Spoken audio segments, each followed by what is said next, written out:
لك إلى ربك فتخشى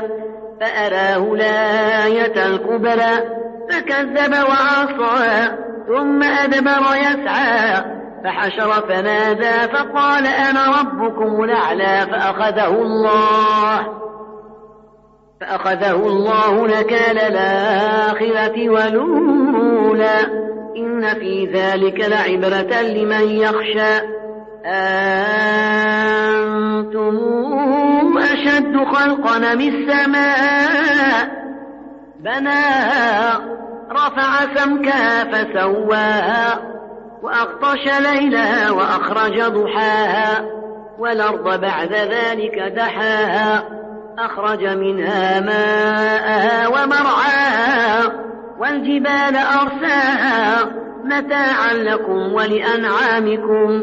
فإذا جاءت الطامة